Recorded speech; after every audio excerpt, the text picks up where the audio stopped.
कारे लोटना तोरा के खोद खोद साला हमार फाट गई तो फटबे नु करी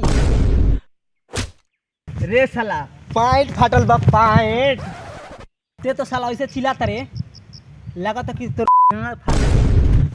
बोल ना काहे ला खोजाता रे तोर माई का बोले बड़ा माई के बोल ना का बोले बड़ा माई बोल ना का बोले बड़ा माई के का बोले बड़ा माई के कब से साला तोर माई खोए तरी। अरे होनु रे भाई अरे हमरा मामा के घर में जाए लो रे अरे चल चल चल चल हमरा मामा के घर में चले के बारे चल चल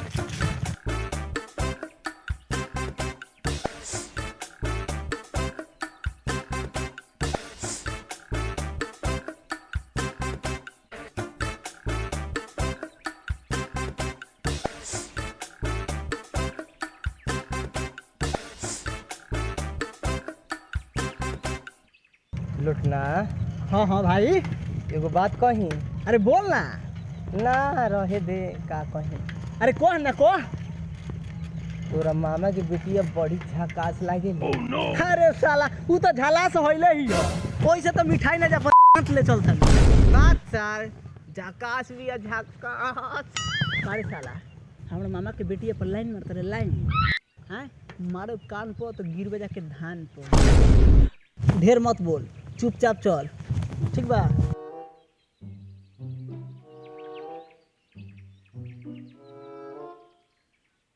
ए भाई एकरा मामा के घर केने बा। हम ये जाता नी साल एकरा बाबू से जाके पूछ कहाँ शादी कइले रहलन।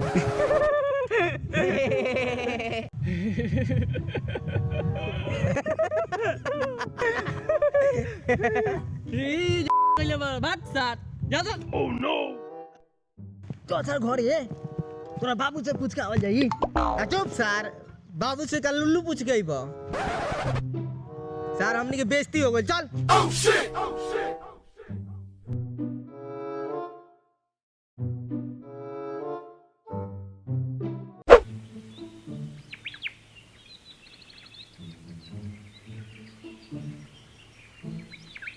साला मामा नहीं खेलो को होदे बारन होदे आओ मामा प्रणाम। खुश रहो प्रणाम। तुम खुश रहो मामा तार बेटिया नहीं खेलो कथो कारे साला ते जाओ आवली साला हमरा बेटिया के खोजली। अरे मामा समाचार पूछत रहनी हो। समाज जानना जे साला हम पूछे जाना सारे का बाबा काहे लगान से बतिया तरह कहा तो चल जाई सो कारे साला काहे लगार में आता रे ते ऐसे बोला तरह जैसे कि लागत है कि तार भगने ना होई सो। चल चल ठीक बा अब शांत रहा शांत। कारे मामा तो साला नाश्तो ना नहीं के पूछत पता ना सरवा लागत होइले नहीं खे ते ठीक कह तरीस हमरो ऐसा ही लागता। तो का भागी ना तोर माई कैसन बिया। कारे साला हमनी के तो पूछते नहीं खे आ माई के समाचार पूछता। हाँ हाँ माई तो ठीक है बिया पूरा चकाचौक बिया। मामा तो मामी कहाँ बड़ी। लागत डेहड़ी में बंद करके रखले बड़ो का समाचार पूछ ली सो। ऊ नहीं अब तानी के जा सन डेहड़ी में अंडा के तरीका जा जा तू मौगवा सन खान घुस जा। हाँ हाँ ये तो मौका हईले हुआ जा जा मामी के भीतरिया घुस जा।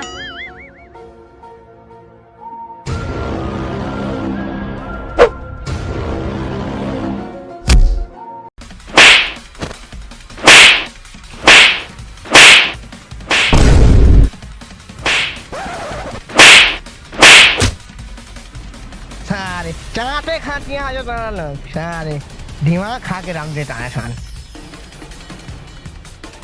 अच्छा सारे मरलो हो बड़ा हमनी के घरे आवे लो दीदियो खाना दे हैं हाथ खोई हो हैं मरलो हो अपने सारे हाथ कापी तो बुझाई।